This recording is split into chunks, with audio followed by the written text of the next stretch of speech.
Thank you, Paul, for that beautiful visual meditation on water and all its wonderful and sacred forms. And thanks to each of you for taking the time out of your busy lives to join with us today as we continue to broaden our understanding of the many, many facets of our current environmental crises. It's my pleasure to introduce to you Dani Lindawood. Dani was junior high age when my husband and I first had the pleasure of getting to know her family in the San Diego area. That's about 17 years ago, I think. When she decided to do her master's degree in sustainability, I can't pronounce it sometimes, sustainability management, focusing on water at one of our local universities here in Waterloo Region, Ontario. We welcomed the opportunity to drive her around to look at possible housing options. And we were just so delighted when she chose to move in with our daughter, Megan. And Dani quickly became a beloved part of our family. Now, Dani, her husband Ben, and their dog, and I'm not sure if I'm pronouncing this right, Ryko, have made their home in Cambridge, Ontario. Water has been important to Dani since birth and speaks to her as a symbol of the unity and connectivity of all life. Dani is now able to merge her love for water, her passion for sustainability, and her focus on grassroots organizing with her position as programs director for Wellington Water Watchers. This local organization empowers people and communities to work in solidarity towards social justice through the unifying lens of water. So as the climate team, we're so delighted she can be with us today to share some insights around grassroots organizing for a sustainable water future. So Dani, I'll turn it over to you now. The floor is all yours. What a joyful welcome, Joan. Thank you so much. I'm very, very grateful that we got to reconnect with me moving here too, and um, uh, glad that I get to count you among family now as well. I have to, before I start, my dad's on the call, so I just have to say, hi, Dad, I love you, before we get started.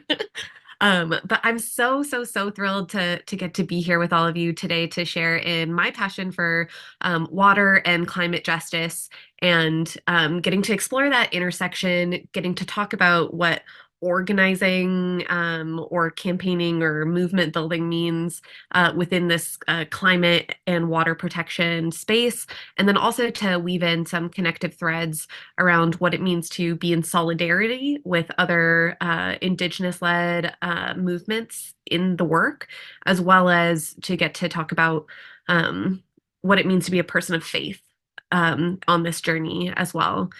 Um, but before I get too far into actually what I'm going to say today, I wanted to start with a land acknowledgement, which may or may not be a practice that you're familiar with yourself. And I wanted to make sure to start here so that I could make sure that we're all kind of starting from the same place of learning. So to start, what is a land acknowledgement? A land acknowledgement actually originates in Indigenous practices of acknowledging creation before all else. Every time people from certain Indigenous backgrounds gather, they'll do their honoring of creation. They'll say send their gratitude and thanks to the water, to the trees, to the winged ones, and all through the list of creation. And then comes people.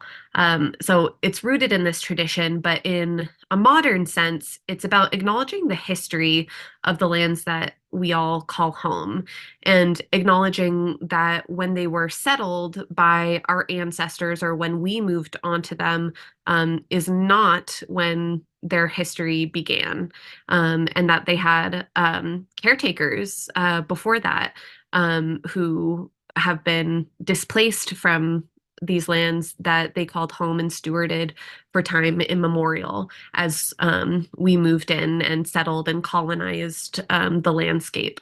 So I want to bring that to my own personal level and share a little bit about what my journey with that has looked like. So the very first time that I heard a land acknowledgement was in 2015 when I first moved to Canada.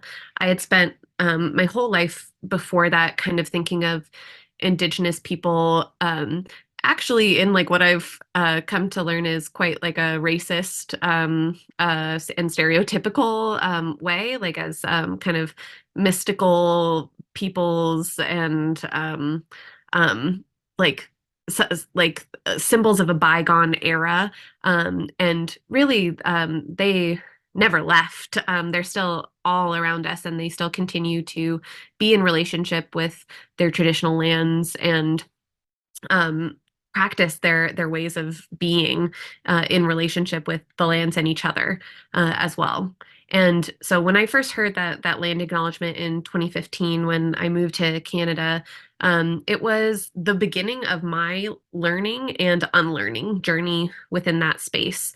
And since that time, these are the things that I've come to learn, that the lands that I grew up on and the waters that stewarded me as I grew up were the lands of the Payom Kawitcham or the Louis Sueño people, and that was in San Marcos, California, which is like a little city in San Diego County. And today I've made my home on what we call stolen land, lands that were violently dispossessed from people who were living here.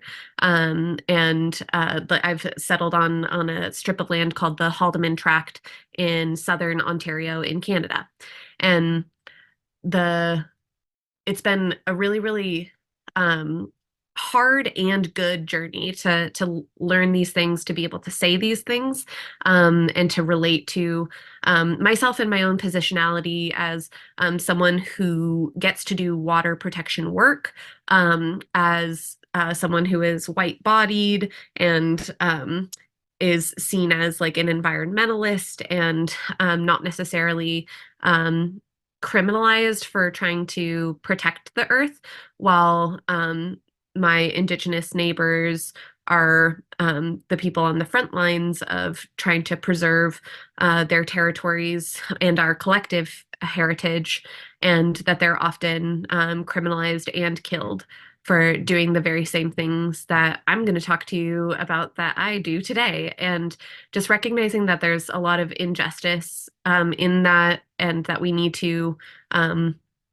do a lot of learning in order to bring ourselves and our views and our systems forward to a place that is more reflective of justice. Um, that might have seemed like a lot. That's just me describing my own journey. And that doesn't mean that that's where you are on your journey. Perhaps this is the first time you've heard of a land acknowledgement, and that's where you're starting. Wherever you're starting is a beautiful place to start. And I just encourage everyone to find a way to start somewhere, wherever that is that you are, to learn about whose land you're on, to learn how to say the names of the tribes or indigenous nations that stewarded those lands, and to learn about the ways that their cultures still endure and what they're doing and how you can be an allyship with them.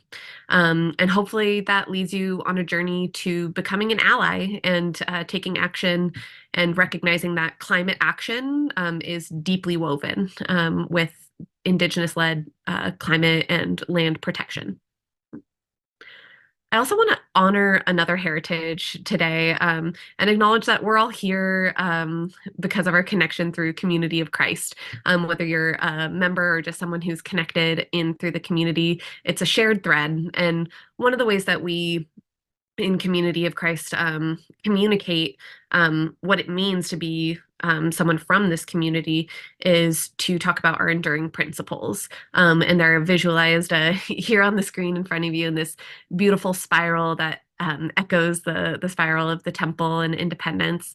And I just want to offer a invitation to you to, as I'm presenting today, to think about where you see our enduring principles echoed or evidenced in my words, and how we can really start to see the climate movement as deeply interwoven with the enduring principles in front of us. All right, without further ado, I'm going to dive on in. So today I'm going to talk to you. This is my overview kind of where I'm going to take you.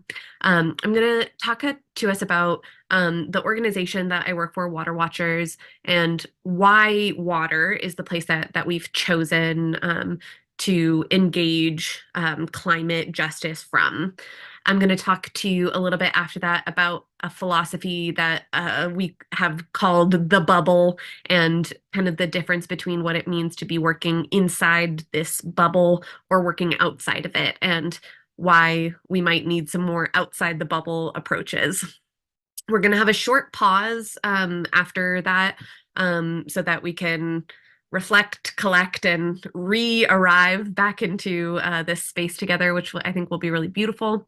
And then we're going to dive into what does it mean to live out these different approaches to water protection.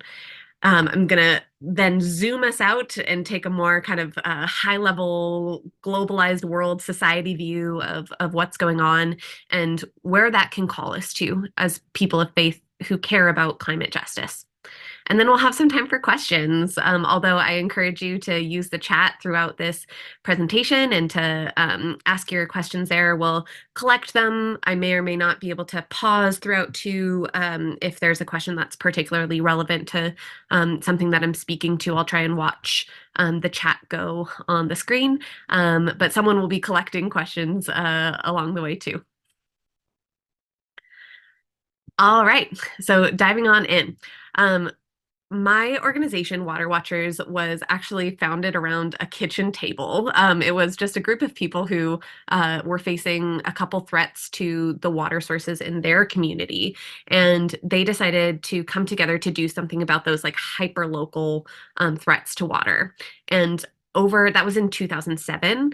And since then, we've grown into an organization that spans the province of Ontario, kind of as our broad focus, although we do a lot of work still in specific local communities. And we also do national and international solidarity work, where we're working with other movements that are facing the same threats to water that we're trying to organize against in Ontario.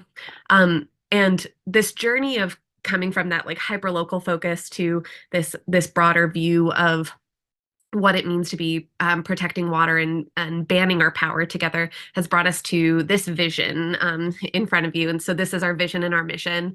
Our vision is a society where people recognize that water is inherent to all life, live in balance with nature, and build just relationships with each other. Water Watchers empowers people and communities to work in solidarity towards social justice through the unifying lens of water. And part of that those words to work in solidarity means working with other movements that are facing some of the same root causes that give rise to the problems that we see in the climate movement. And one of those movements that we're in solidarity with are Indigenous-led movements. And through years of relationship with them, we've heard that there's like really two things that need to happen in order for us to be good allies in water protection work. And that is that we need to center Indigenous sovereignty, and that we need to deepen our own personal relationship with water. And we call these guideposts, like that they're these kind of like these posts that we need to stay between. We need to know that those are part of our path in order to stay in allyship. And the idea of centering Indigenous sovereignty is essentially knowing that Indigenous peoples have called the lands that my ancestors colonized home for time immemorial. And it's really only been like the last 400 years that they haven't been able to practice their ways of being in the same way because of the ways that they've been removed from the land, dispossessed of their traditional lands. And that is also the time where we've seen the landscape transform, and to know that the systems that we have are the ones that are really driving these extractive bad practices, and that there are still resistance movements today within Indigenous cultures, within Indigenous movements, and that they're fighting to reassert their treaty rights, to reassert the laws that they follow, which call us to be in balance with nature, and to steward our lands and waters in a way that is sustainable and that can feed and sustain for 7 generations and so on. And so that view is really like center Indigenous sovereignty in the work. We're also at the same time called to deepen our personal relationship with water. And the way that I describe this in a way for me that like makes a lot of tangible sense is that we need to learn how to talk about water as a who and not as a what.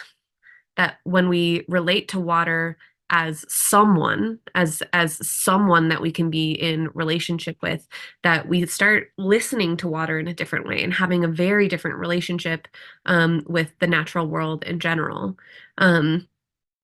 It's also recognition that we've come to realize that one of the hallmarks of colonization is a break in relationship. It's a break in relationship with land, with each other, and even within ourselves. And that we need to tend these relationships and repair them in order to move forward in a way that isn't perpetuating more of the same.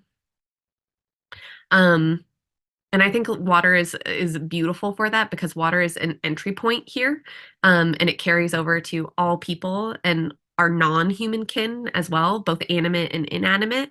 Everyone has a relationship with water on this earth, and we can choose to have a very personal relationship with water if we choose to invest in it. Okay, this is a question for you, the audience. So get ready to put some thoughts in the chat. Um, we've done this work for about 20 years, almost, as an organization, Water Watchers.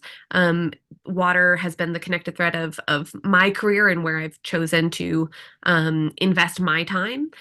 So why water? Why do you think water is the place that we've chosen to engage the climate movement? And I invite you to put any of those thoughts in the chat. Yes, Susan says water is vital to all life. Marion Thompson, very similar. It's a source of life. Yes.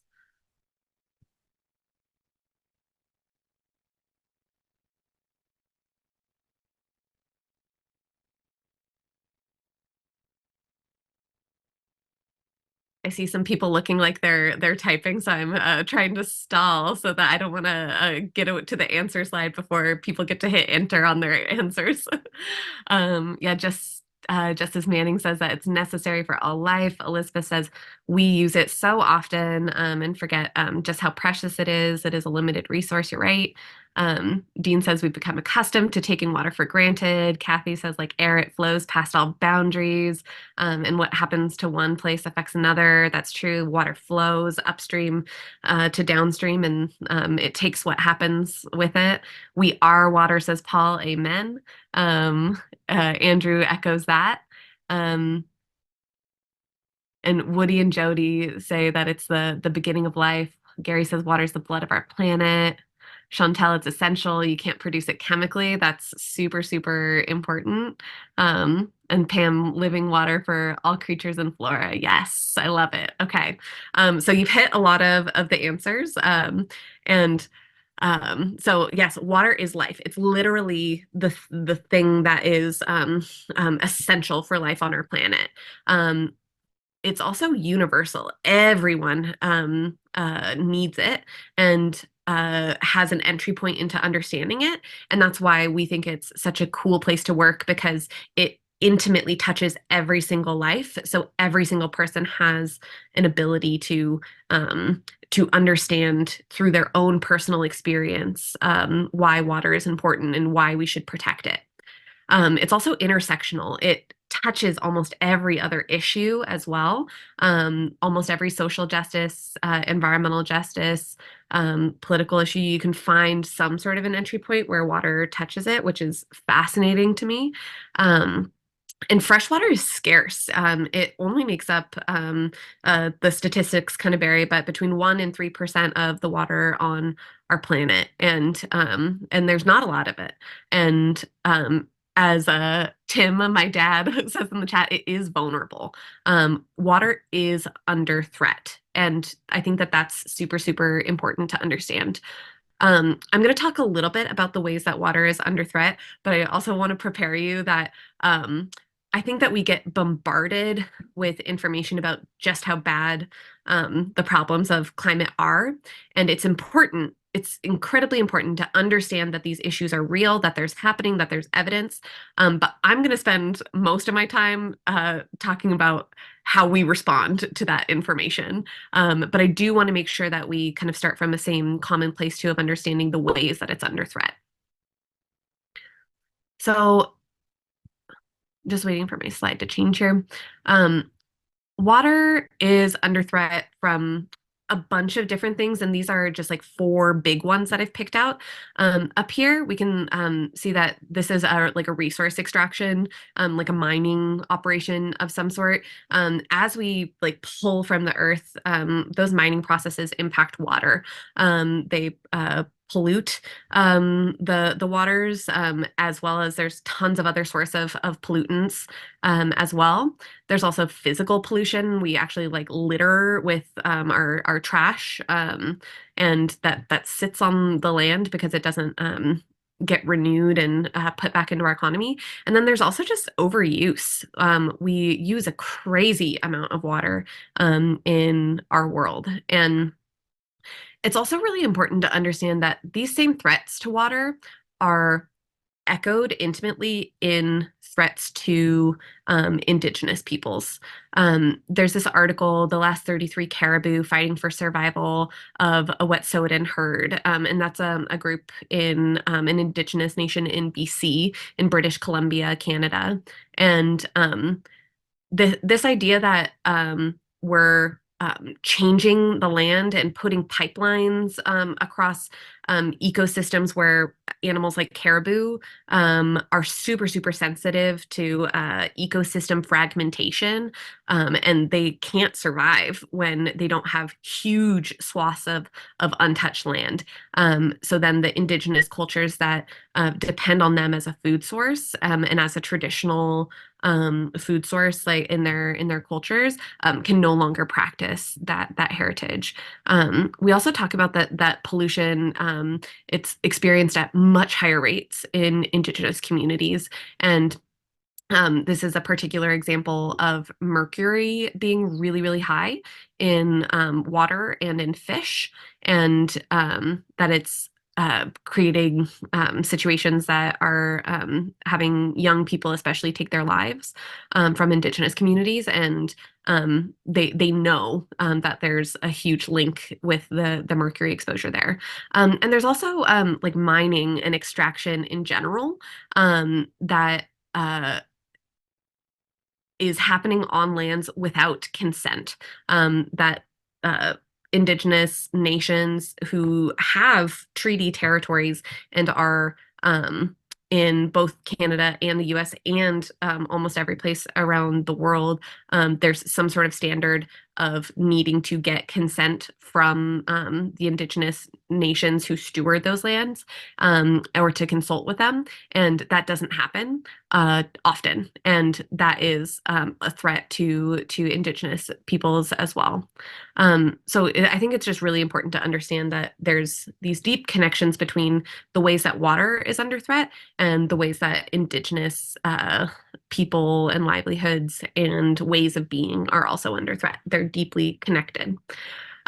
So how does this happen when we have a landscape of understanding all these things that we've understood about water, that water is incredibly precious, that water is the source of life, that nothing can subsist without water?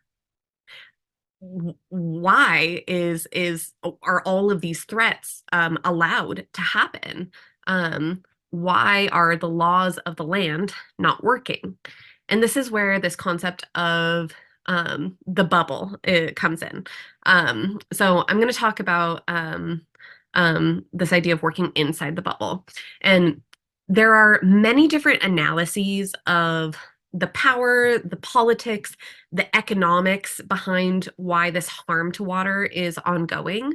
But I'm going to present our analysis from Water Watchers for why it's not working, which is this concept that we call the bubble, and how that concept has actually transformed how we conceptualize the actions that we need to take to protect water. And beyond that, to be nudging towards a more sustainable future in more ways.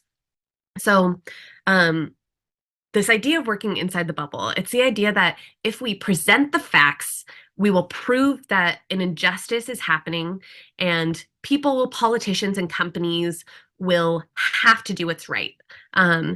When we look at this in practice, it usually involves working through some sort of a formal mechanism of engagement or consultation. You might go to your city council and tell them that how you want them to vote on an application for something.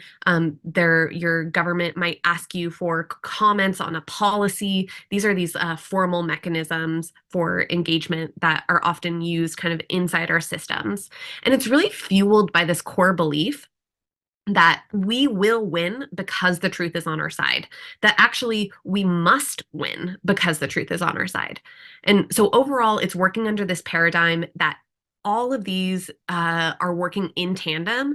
All of these components of our current systems are working in tandem to produce just outcomes. So if we play by the rules, we arm ourselves with the facts, we'll prove what's right and present that to the decision makers, and they'll have to lead to a just outcome. So the truth will set you free, right? Sadly, it's just not the case. While working inside the bubble, trying to work inside the system as it's designed, an outcome that's just or right or true is just not guaranteed through this method, because there's more at play than just the facts and the truth and what's right. There's power and politics and people, and I would also add like institutions to that list, and they all influence the outcomes of these processes, either in ways that are trying to further support justice or subvert a just outcome as well. So when we're talking about it's not working inside the bubble, what we're really saying is we're revealing that there's power dynamics behind issues, including the systemic problems which are reinforcing the current power and economic systems that we have, that are meant to concentrate wealth and are meant to empower resource extraction from the land. And that is what has really brought us at Water Watchers to this understanding of this can't be the area that we play in, because it's not going to lead to justice. What we need to the area that we need to play in is down here, that we need to be working as hard as we can to be influencing the power systems that be, so that we can ensure that a just outcome happens. And I just want to add two more things to this as well, because I feel like sometimes when I say how Water Watchers engages, it makes it sound like the stuff happening up here isn't important. And that couldn't be further from the truth. Both kinds of work inside the systems and working kind of more in this realm of people in power and organizing, which we call outside the bubble, those are both incredibly important. And they both have utility and can have impact. And we need both. But for us at Water Watchers, and I would argue for many people in the environmental and climate sector in general, we're working on issues with really short timelines for impact and incredibly thin margins for success. They're really like David and Goliath situations. So we don't have the time or resources to work through slow, bureaucratic, and often biased processes that are inside these systems. And that's driven us to look for these other strategies and solutions in this realm of power and people. And then another thing that I just want to honor in this too is another conclusion that we've arrived at from this realization, which is that the colonial systems we have in place are not adequately protecting lands and waters. And this realization has brought us into recognition of the need to be in deeper allyship with um, other kinds of systems. And that's what has brought us into allyship as well with Indigenous peoples who have and continue to be on the front lines of protecting lands and waters. So I just want to pause here for a second and kind of get the temperature of the room. I'm wondering if this feels like this idea of systems potentially being set up in ways that are not meant to produce just outcomes. Does that feel like a familiar concept, or does this feel new? And if you could just add that in the chat, that will kind of shape how I get to talk about the rest of my presentation as well. Kathy Sharp, you say add profit to the list. Yes, and that's part of the equation. We do a lot of work at Water Watchers about looking through the lens of capitalism and seeing that actually a lot of the ways that we are using resources and the drivers of the climate crisis are really rooted in profiteering. I see lots of answers of very familiar, so I'm glad that it feels really familiar. And I'm gonna press forward then with an example that might not be familiar to you, but will kind of bring life to this. I was talking kind of very esoterically about our quote unquote systems in general, and I want to bring this down to like a really tangible example. So I want to bring that reality alive with an example from where I live in Ontario. And this slide and example are not mine. They come from an Indigenous colleague and friend of mine, Courtney Skye, who I'm incredibly lucky to be in allyship and learn from in my work. And I think it's also just a really useful example because it shows how we can start to understand that these realities are not like far off and distant and like just concentrated at the very top of our power systems. They're also very localized and can be seen like just within the ways that decisions are made in our own towns. And so this is a slide from Courtney, who co-founded an organization called Protect the Tract, and that refers to the Haldeman Tract, which is this tract of land that you see visualized in green on the screen here, and that is a stretch of land that was promised to the Haudenosaunee people in 1784 in what we call today so-called Ontario. And it was promised to them by the British Crown, actually, for the Haudenosaunee's allyship with the Crown during the American Revolution, which is such an interesting history, like in and of itself. There's a lot on their website about it, and I would encourage you to kind of dig into that a bit more. But this example is showing today, that treaty that set aside those lands for the prosperity of the Haudenosaunee Nation is not honored. And while it is well evidenced, it continues to be a contested stretch of land today. And this is actually the stretch of land that I live in, which is why I know so much about it, and it's a part of my backyard. Um, and the the way that this intersects with this idea of systems producing unjust outcomes. Um, the title of the slide says provincial law enables land theft and exploitation. And we have this piece of policy in or a suite of policy, I should say, in Ontario. There's one called the Planning Act, there's another called the Places to Grow Act, and there's another called the Provincial Policy Statement.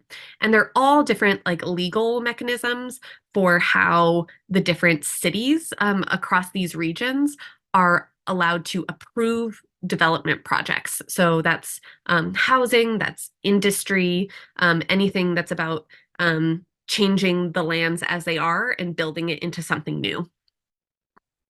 And essentially, the the way that this is set up, this gray area, this kind of like light gray, not the dark gray, the light gray areas are part of what it is called the Places to Grow Act. So the province of Ontario has mandated all these counties to grow their population significantly within these lands. And as you can see, it overlaps incredibly with this strip of contested land. And I would say that it's not contested either. It's their treaty land, and it's just not being honored by our colonial systems. So the way that Courtney talks about this is she'll say that um, essentially the only places that the province sees opportunity to grow is on Indigenous treaty lands, and that because legal precedents set that if enough development has taken place, that they can kind of say, oh, well, you know what, the land is too much changed for us to do anything about that now. There's too many people who call it home. It would be way too hard to change how we govern that space. They are trying to build towards it being a moot point, essentially, and that this is the place where the province of Ontario sees its future prosperity, which will come at the cost of the prosperity of Indigenous peoples. It's such an interesting thing, I think, to take this example and really understand then that the systems here in Ontario are not designed to support the protection of these lands. They're not meant to support and honor the treaties that they signed with Indigenous nations.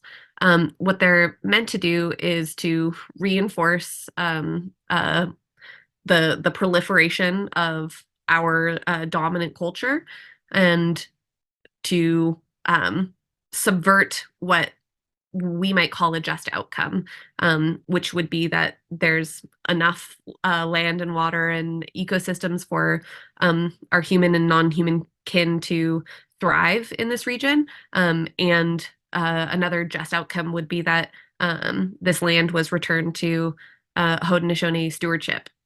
And our systems in Ontario won't provide for any of those things if they're left to their own devices. And I do want to pop in the chat a link to their website because I think it's very, very cool what they do, and I encourage you to check it out. But it is not a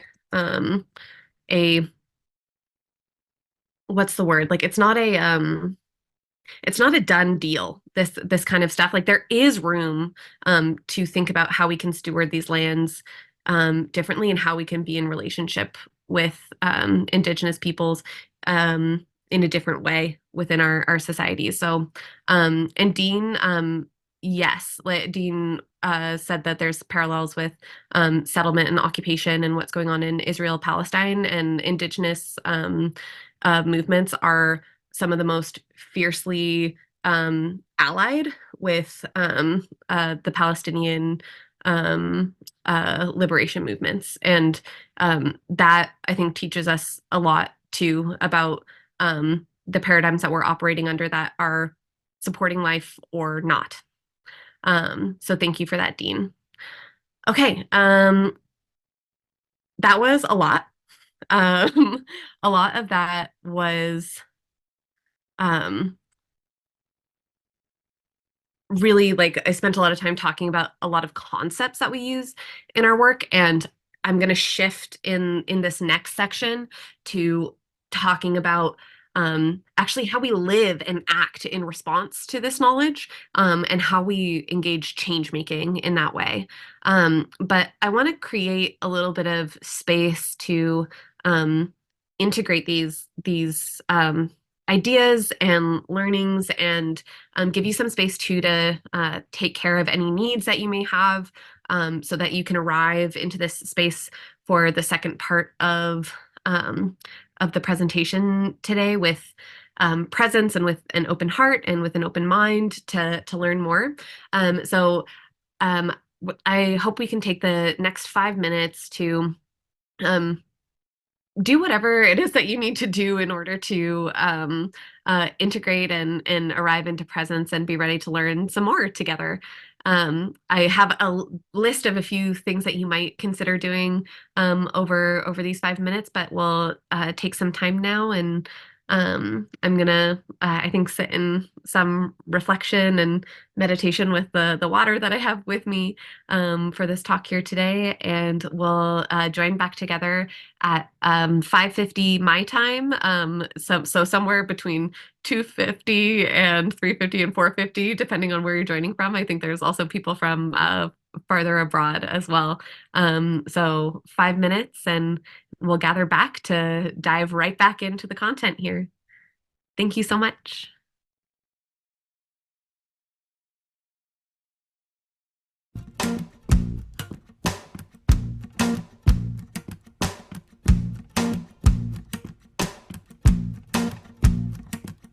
We are molecules, 2 H's and 1 O. And in most places we are ice and we are cold. But sometimes in the universe, when we find a place like Earth, where the sun is shining and the lovely breezes blow, we are water, rising up to the highest cloud, falling free in the rain come down, flowing over and under ground. We are water, drops in the river and the wide ocean, running in all directions, then coming together again. We are mist and we are waves upon the sand. We're the ancient holy place where life began. We are tea and morning showers, home to seahorses and flounders, cleaning shirts and quenching thirst and floating motorboats. We are water, rising up to the highest cloud, falling free in the rain come down, flowing over and under ground. We are water, drops in the river and the wide ocean, running in all directions, then coming together again. We are mirrors to the sky, we shine of all the stars at night, sun and moon and clouds as they go by. If you find the time, then here's what you should do. Take your heart down to the shore and be renewed. Climb into your sloop and ride us, leap into us, stand beside us. We will turn your planet world the brightest shade of blue. We are water, rising up to the highest cloud, falling free in the rain come down, flowing over and under ground. We are water, drops in the river and the wide ocean, running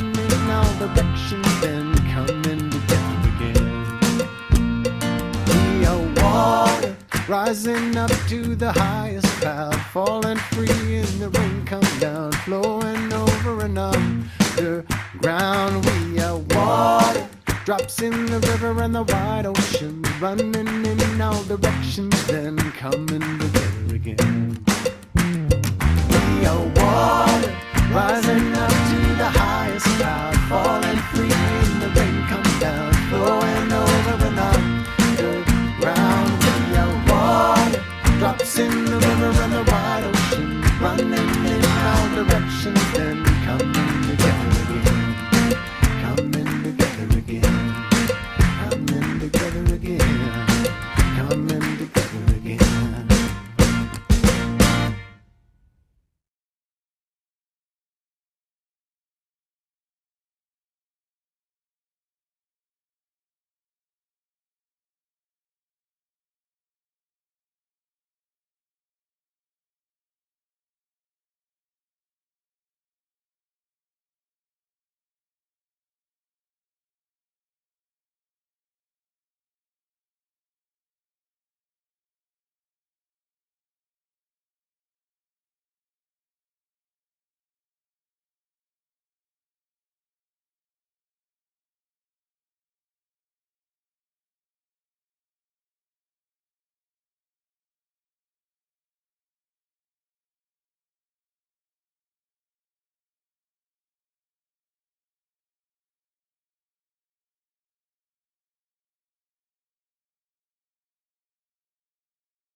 All right. Welcome, welcome.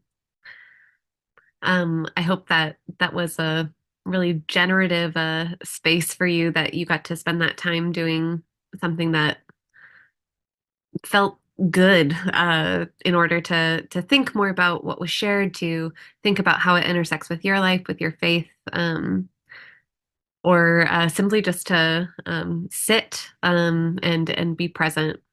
I'll welcome us all to just take in a good deep breath together, to remember that the air is something that sustains us too. So maybe think about taking the deepest breath that you've taken today, and just inhale through your nose and let it all out through your mouth. Let's do one more like that, because I want it. Feels so good to have a deep breath like that. And one more in and out. Ooh, okay, I feel good, ready to continue. I hope that you do too.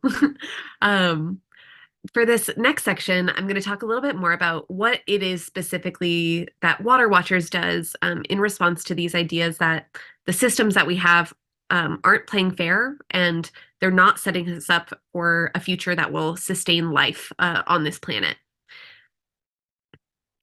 So, what does working outside of the bubble look like for us at Water Watchers? This is what our journey actually looked like, to arrive to a place where we were really understanding what it meant to be working outside the bubble and why it was so important. So when the organization was founded in 2007, we spent a lot of time and resources working to educate ourselves and to arm ourselves with the facts and the data that clearly showed the way that water bottling, specifically, and below the water table blasting for aggregate extraction, were threatening water in a hyper-local community called Wellington. And we engaged with the community on this knowledge because we believed that the truth was enough to make sure that water was protected. Because the government would have to reject these risks to water and public health. But we weren't getting the results that were proportional to the facts that we had. So we started questioning and grappling. And through this grappling process, we realized that the political and regulatory systems that we have are actually really designed to support resource extraction, not protection. That actually processes for applying for permits for resource extraction, that it's quite hard to deny them. And that the system is really set up to streamline those and to be relating to the earth from a place of a resource rather than a relative. So our outside the bubble thinking really started within our organ about 2016 when we started applying a different analytical lens to the systems around us. And we developed a new theory of change that was rooted in the idea that we needed to engage power and influence power and build power in order to actually protect the environment. And in having our eyes opened to the fact that these power dynamics, that sometimes we might call them profit, we might call them politics, there's a lot of different ways that we can name it, that each of these systems that was at play were really keeping us from effectively upholding or protecting our ecosystems. So we started using the outside the bubble strategies where our theory of change is centered on creating the social and political conditions, the social and political pressure that's needed to ensure that decision makers have to make decisions that uphold environmental protection. And we embedded these into our mindset and strategies as an organization and put it into our programming and our practices, and particularly surrounding the ideas of grassroots organizing, campaigning, movement building, and allyship. Organizing, campaign building, and movement building, they're all kind of fluid. They can all kind of just be described in a very similar way, maybe at different scales. But allyship was this other component to our work that has really elevated it. But first, I'm going to focus in on like, what does that actually mean when we say campaigning and movement building or organizing? And this is like actually what it looks like on the ground generally when we're doing like a really grassroots campaign, that in a community or in a state or in a nation, whatever scale you're engaging it at, that some sort of a crisis emerges, some sort of a threat to water.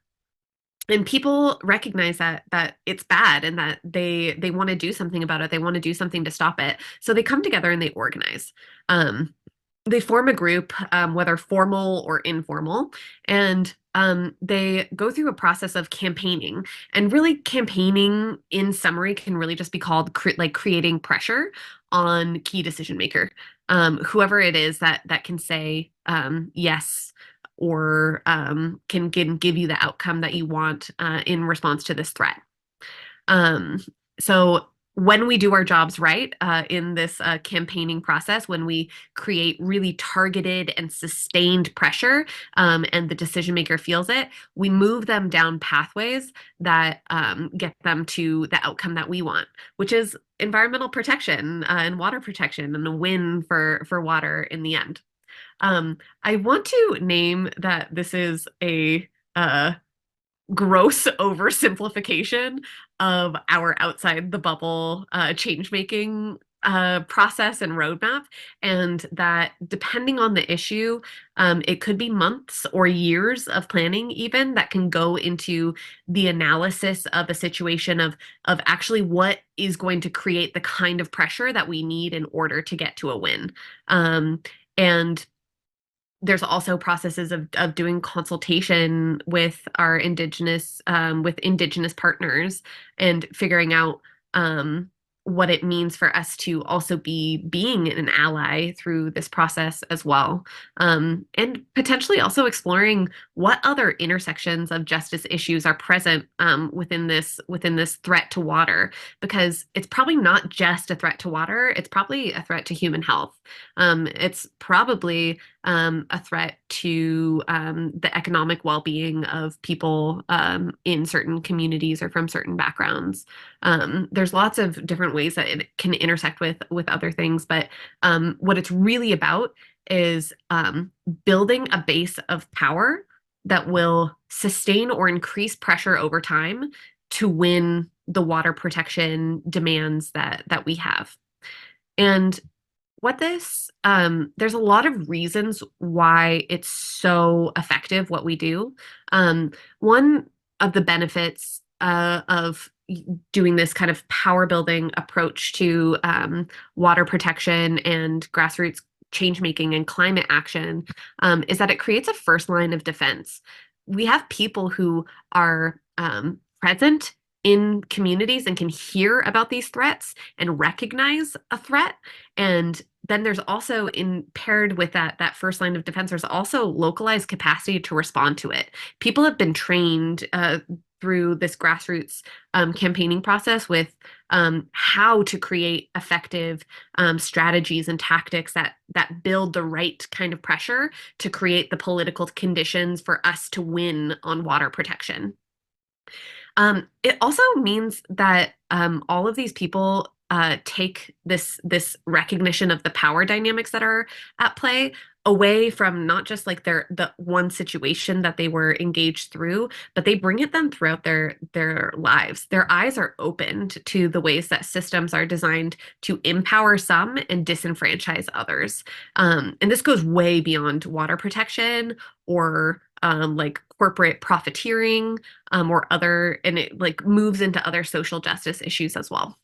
There's also the creation of networks of support. People start to see that their liberation is tied up with the liberation of others. They start to understand that their issue is not isolated, that it's actually happening. The root causes of these things are actually happening in multiple places, and they stand up for each other, and they start coming together to create an even higher level pressure that's not just about creating change in this one place on this one issue, and it starts creating a fabric of people who are ready to sustain that fight at a higher level. And that's when we get to talk about movement building, that it's really this like broader thing that's happening, these networks of support that lean into each other and say, no, we're going to take this higher. And there's also this this thing that I affectionately call intersectional spillover, that when you start applying this lens of grassroots power, that people see more and more how interconnected environmental and social justice issues really are. So it creates this beautiful engagement and enhancement to other movements, and it actually puts us into allyship and solidarity with these other movements as well. For us at Water Watchers, living this out was really rooted in one of those guideposts that I spoke about at the beginning of our talk, centering Indigenous sovereignty in all we do. So at Water Watchers, this meant braiding our water advocacy work with local Indigenous-led movements. And we went from understanding that we were fighting the good fight, that really we had the truth on our side, and we were trying to create the power conditions for that on this like one specific issue. But when it was in the sliver of being like a settler on stolen land in a society that is like largely meant to empower resource extraction, then all of a sudden it shifts when you start being in allyship with the people who are also trying to protect the land, but for slightly different reasons that are much more long-sighted and much more looking at it through that lens of kinship. And I can't even like quantify the ways that taking this braided approach has elevated the profile of the issues that we work on, but also the scale of our impact. We've been able to be so much more effective and engage so many more people when we are good allies in this work and recognize that our water issues are not happening in isolation, that they're also tied up in these Indigenous-led land and water protection and sovereignty movements as well.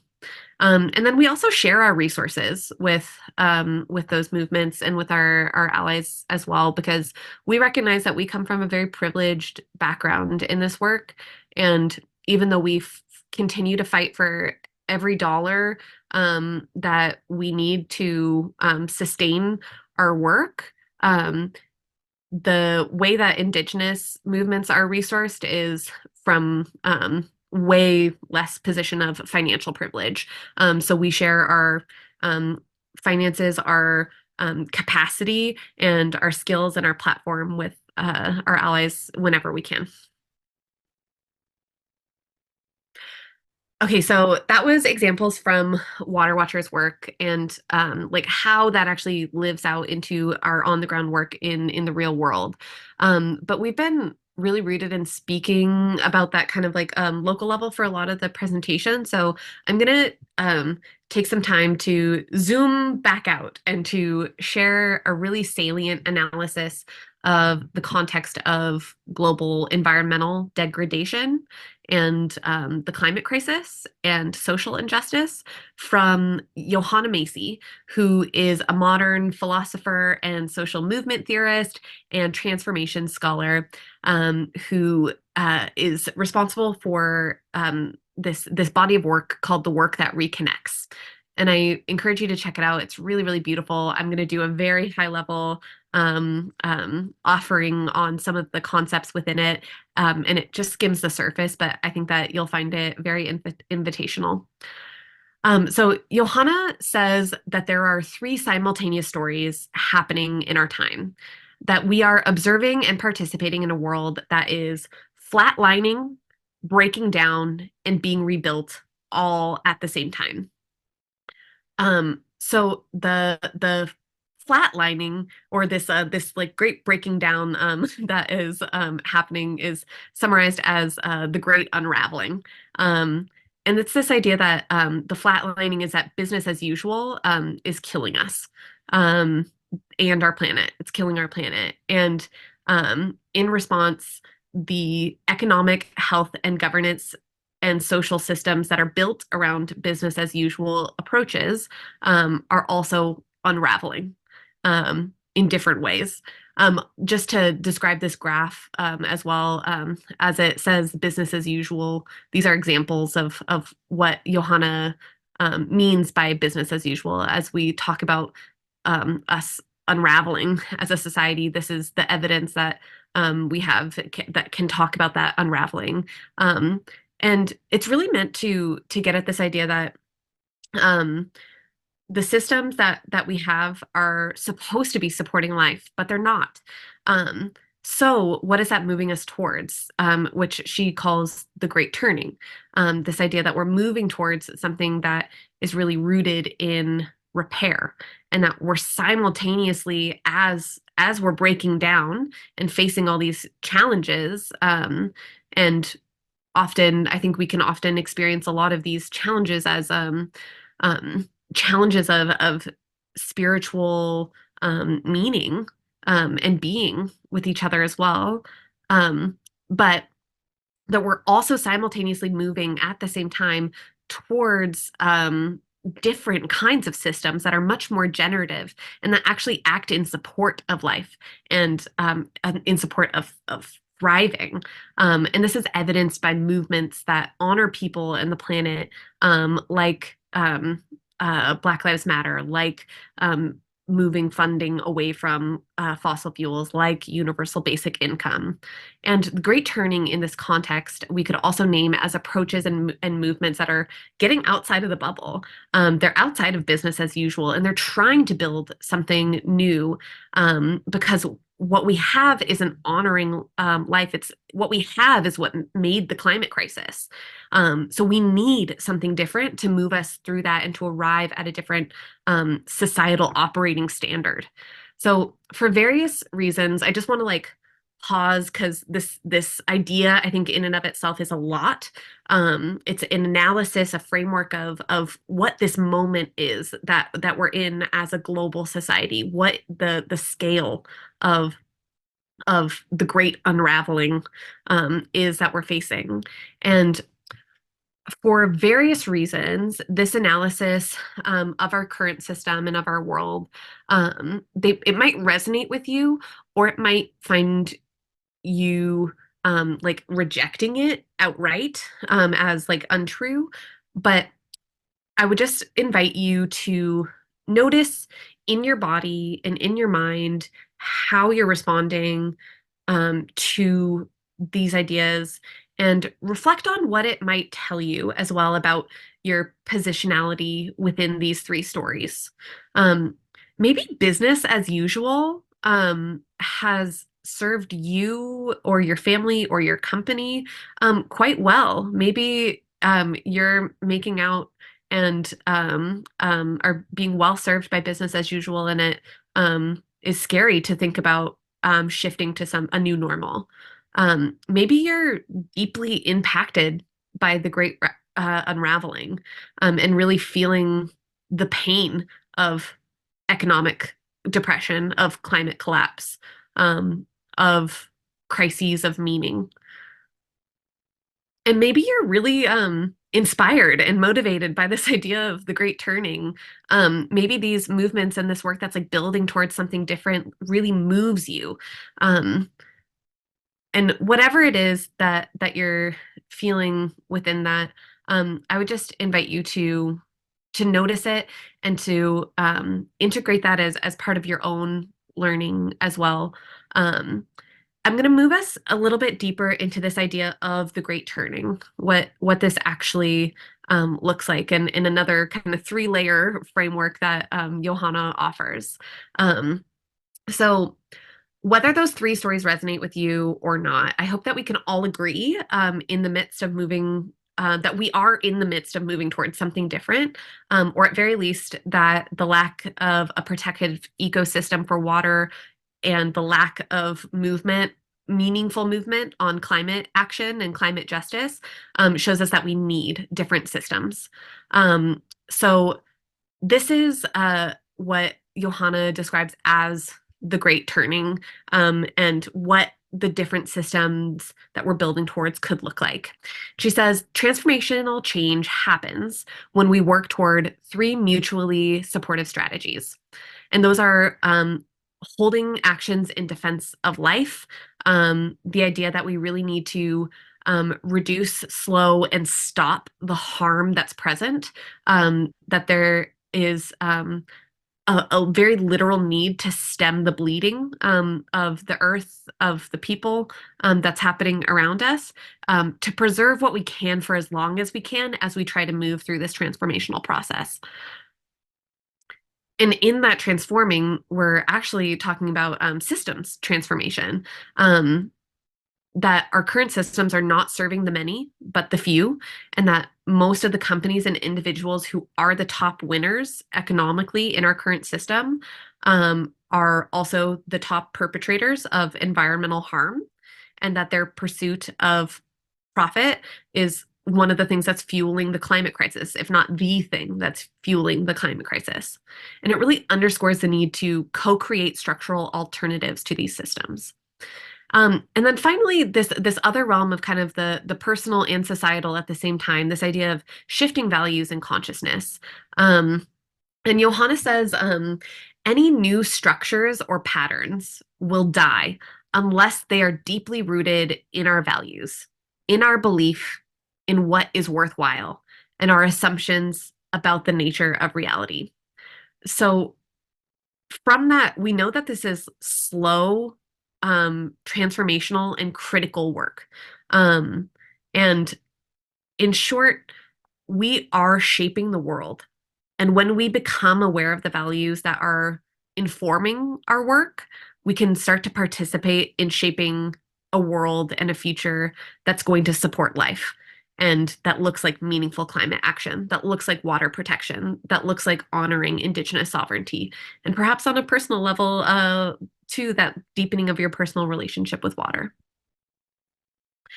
All right, I do want to take a little bit of time. I'm getting towards the end here, but I do want to take a little bit of time before I close to speak about what it means, in my view, to be a Christian or a person of faith in our world today. A world that is facing these localized threats to the environment, like threats to water that I described earlier at the beginning of the presentation, but then all the way up to this like global climate crisis. Um, I spoke earlier about how the structures of our society are not really designed to uphold life or to protect water. And it's my central thesis here that part of what our societal structures lack is the transformative power of the one message that Jesus actually called us towards most deeply, and that is to love one another. Where there are structures that put love and relationship first, creation will be upheld, people will be upheld, and sustained communities that have overcome the disconnect that we face right now will emerge. And this love will not happen on accident, but through an intentional commitment to radical love, to a love that transcends and heals, just like the love of God. Romans 13:10-12 reads, "Love does no wrong to its neighbors. Therefore, love is the fulfillment of the law. And do this, understanding the occasion. The hour has come for you to wake up from your slumber, for our salvation is nearer now than when we first believed. The night is nearly over. The day has drawn near. So let us lay aside the deeds of darkness and put on the armor of light." That imagery of the armor of light, and what I might also reposition as the armor of love in a modern spiritual context, it looks a little different for each of us, but its power is in how we wear that armor through our daily lives. We are called to live in accordance with the sacredness of creation, the worth of all persons, and the better, more just world that Jesus called us towards. And this is what living God's love looks like to me. Living in accordance with these things does not mean just one set of choices or one way of being. For me, it means that I've spent my time in nature, connecting with the inspiration of spirit and creation. And it also means that I try not to contribute to some of the symptoms of the environmental crisis. It means I try to avoid plastic packaging where I can, or support local businesses or locally sourced goods. It means I sign petitions and actively fight in my work to combat the forces that are seeking to destroy the earth and water and our relationship with each other. And it means that I vote for candidates who want to create the structural changes that will lead us toward love and building the relationships that we need to change our trajectory. I choose these because these are the things that I know are in my power and that I feel called towards. They feed me by building my connection with spirit, and like in echo of that with creation. And they enable me to fight uh, the injustices facing our world within my own realm, and allow me to feel like I'm contributing towards that transformational process of creating a different kind of society that supports more of creation, and our long-term wellness. What this journey looks like for you, and what you're called to, I think is yours to discover. We all have gifts, and every ounce of effort is needed to realize the world that we need. So while that might sound a little bit daunting, I do hope that it provides you some inspiration to think about, if we're thinking about the great turning, where you see yourself, and your skills and your heart being able to move within this system. Can you be helping reduce or slow or stop the harms that the planet and our human and our non-human kin are experiencing? Can you start helping transform systems towards different kinds of structural alternatives?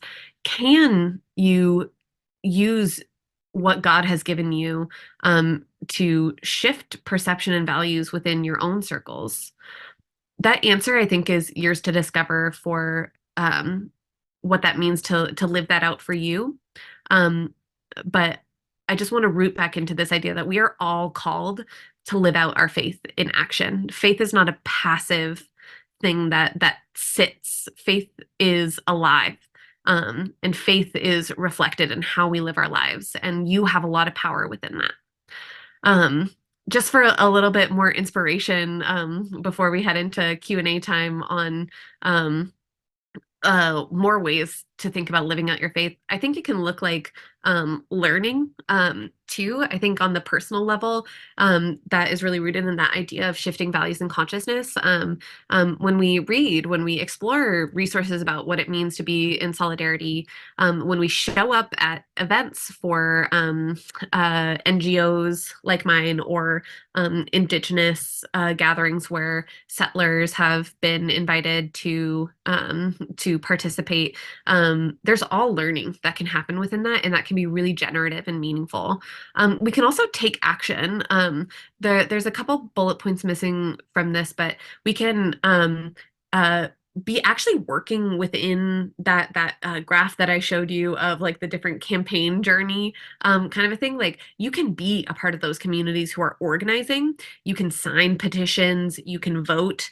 And I think that one of the other things that's really, really important is to share in our resources. That can be financial, or that can be our relationships that we have. Maybe we're connected with people who will help advance a cause. But whatever that looks like to you, it's incredibly important to not just assume that these movements are going to stay alive because we need them. We need to resource them with our dollars. We need to resource them with our time, and we need to invest in these movements as things that we need to sustain for the long term.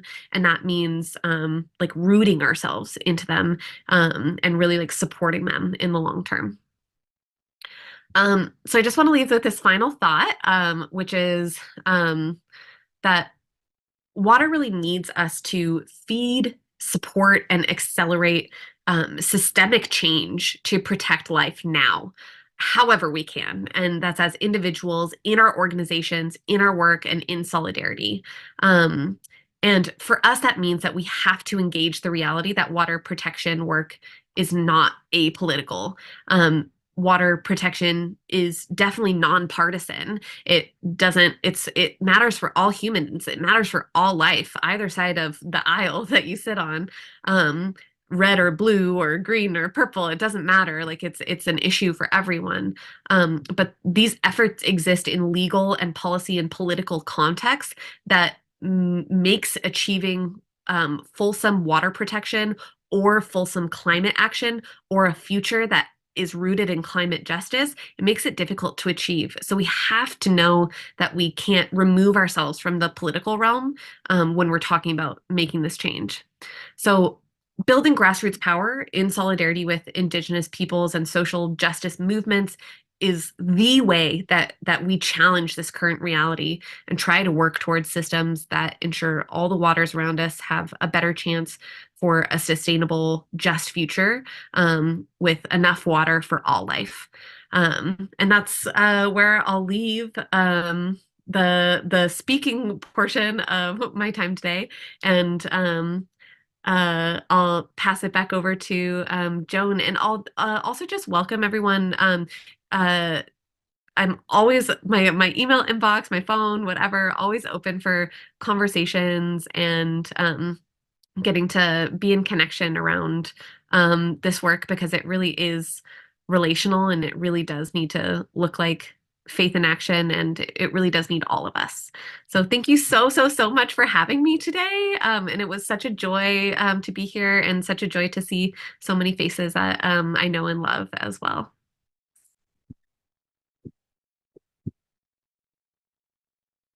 just before Dean takes over, we're out of time for questions and answers time. And so what we're going to suggest is go ahead and put any questions in the chat. And we'll ask Dani to put her email address in the chat. And we'll figure out ways to get answers to you for your questions at some future point. I also am going to put together like a little I didn't have time in advance of the presentation, but I'm going to put together a little resource document for everyone who attended today, which you're more than welcome to share in your communities as well, with some different book suggestions, some different suggestions of organizations that have this kind of analysis of power and movement building that is really meaningful, and also ways to get started on your solidarity learning journey as well, or ways to deepen it if you're already on it. So yeah, so I'll answer questions and circulate that all together. Thank you. And Dean, we'll turn it over to you now. All right. Lori's posed a question. Can you say more about which strategies for pressuring power systems are more effective or less effective? Maybe just a quick description of your own experience in dealing with power structures. Yeah, absolutely. Essentially, it looks different based off of the situation that you're in, which I promise is not a cop-out answer. I have a resource that I'll circulate in response to that is all about designing effective tactics. The most effective tactics are really rooted in good strategy. And strategy we often talk about as the kind of like high level, how you're talking about moving or creating pressure on a power system. And then the tactics are the specific individual things that you can do. And there's a lot of intention and careful planning that you can put into the tactics that you choose that can create like really concentrated pressure. So I'll circulate the resources that I have that are specifically around designing effective tactics to create change. So as some of you know who participated in the webinars in January, we've been trying to create a ground for all of you to begin to think about what you can do in terms of taking action in the many areas that this series of webinars has touched on. I certainly would suggest that the notion of water protection and action related and forming an interest group or a support group around protection of water and its relationship to other issues is one area that you might want to consider. I'd encourage you, if you didn't participate in January, to go back to our archives and revisit those sessions. In any case, Dani, I want to thank you for a very challenging presentation. The experience that many of us have had in dealing with how change happens certainly reminds us that it's hard work. It takes dedication and persistence to move forward, and I appreciate particularly your emphasis on becoming allies, particularly with indigenous communities, but others as well who have been tackling issues of this sort.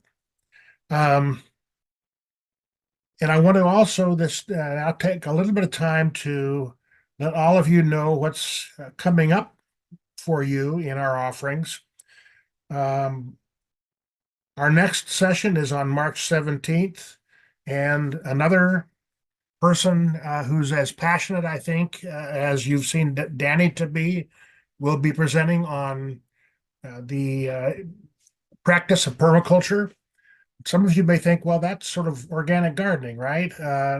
It is so much more than that. And our presenter will be Kilda Lorax, who's actually, her origins are here in the Northwest. Her family's still living in this area. She's actually in the Northwest too. She's living in Oregon.